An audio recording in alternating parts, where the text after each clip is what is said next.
Hi, and welcome again to the AJNR podcast. I'm George Vilanilam, the Associate Podcast Editor. Today, I will be discussing an article titled Risk-Stratification for Traumatic Subarachnoid Hemorrhage Enlargement and Surgical Intervention. Guides to Follow-Up Imaging in Patients with Trauma by first author Azi. Let's start with the clinical context here. Subarachnoid hemorrhage, as all of you know, is one of the most common intracranial findings in non-contrast head CT in patients with trauma. And traumatic brain injury is a major global health issue affecting roughly 69 million people worldwide each year. And traumatic brain injury is also one of the most common causes of subarachnoid hemorrhage. So in moderate to severe traumatic brain injury, subarachnoid hemorrhage occurs in roughly 1/3 to more than 1/2 of patients. The presence of traumatic subarachnoid hemorrhage is not just an imaging finding. It carries important clinical implications. These patients may be at risk for vasospasm, hydrocephalus, neurological deterioration, and persistent neurological deficits. So now, because of these risks, many trauma protocols include serial CT imaging to monitor for hemorrhage progression. But there is an ongoing debate in literature, which is, do all patients with traumatic subarachnoid hemorrhage actually need repeat imaging? Some studies recommend routine follow-up CT scans, particularly when risk factors like coagulopathy or additional intracranial hemorrhage are present. Other studies argue that repeat routine imaging rarely alters management in neurologically stable patients with mild traumatic subarachnoid hemorrhage. So the key question before us remains, can we identify which patients truly need closer imaging surveillance? And that is exactly what this study set out to investigate. This was a retrospective study spanning 6 years across 2 trauma centers. The authors reviewed 32,401 trauma-related non-contrast head CT scans and identified 250 patients with traumatic subarachnoid hemorrhage. They collected detailed data on patient demographics, clinical presentation, mechanism of injury, imaging findings, follow-up imaging, and clinical outcomes. They used logistic regression, linear regression to determine predictors of subarachnoid hemorrhage enlargement and the need for surgical intervention. So among all the patients that were included in the study, about 222 underwent follow-up CT imaging that allowed the authors to evaluate hemorrhage progression over time. If you look at Figure 1, you can see a representative example of traumatic subarachnoid hemorrhage progression.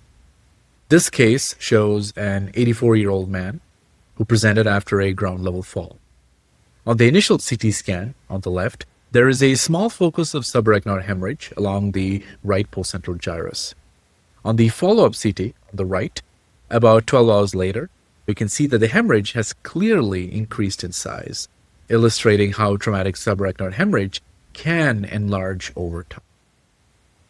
So to discuss the patient characteristics in this cohort, about 64% of patients were older than 65 years. The most common injury in this mechanism was falls, accounting for nearly 2/3 of cases. So this reflects what many of us see clinically, that traumatic subarachnoid hemorrhage frequently occur in elderly fall patients.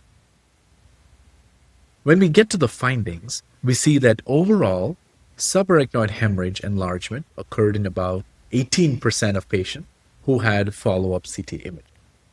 And several factors were associated with hemorrhage progression. The most important predictors include concurrent intraparenchymal hemorrhage, elevated INR or prolonged prothrombin time, and lower GCS or Glasgow Coma Scale scores at presentation. Patients with hemorrhage enlargement also had higher mortality, which underscores the clinical importance of identifying high-risk cases early. The authors also analyzed which patients ultimately required surgical intervention. And surgical treatment was significantly associated with severe traumatic brain injury, defined as a GCS score of 3 to 8, midline shift of imaging, and the presence of additional intracranial hemorrhage, including subdural hematoma, epidural hematoma, or intraparenchymal hemorrhage.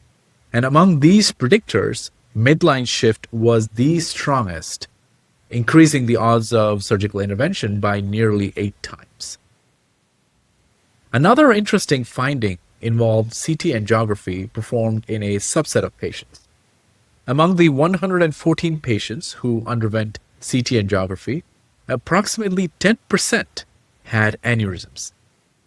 And in most of these cases, aneurysm rupture was believed to have triggered the event that led to the trauma, rather than trauma causing the hemorrhage itself.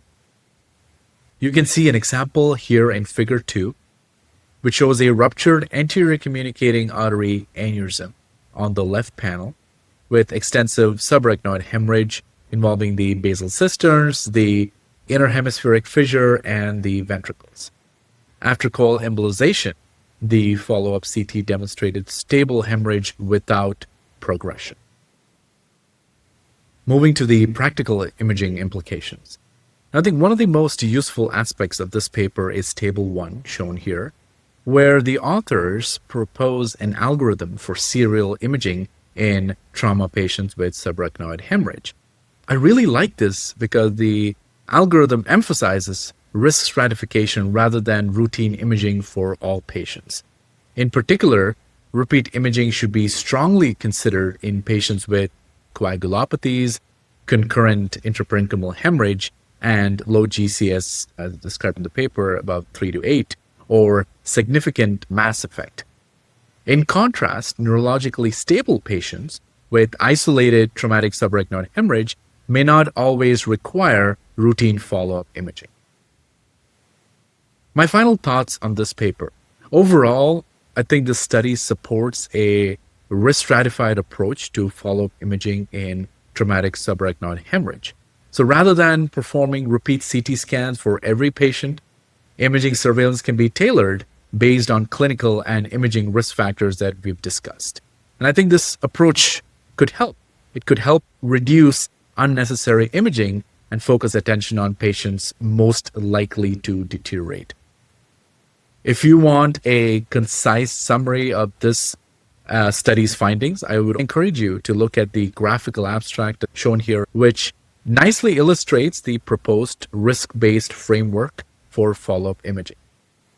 Ultimately, this work highlights that not all traumatic subarachnoid hemorrhages behave the same, and applying a structured, risk-stratified approach may help guide more efficient and effective patient care. That's all I have for this article. I encourage you all to take a look at the complete article in AJNR.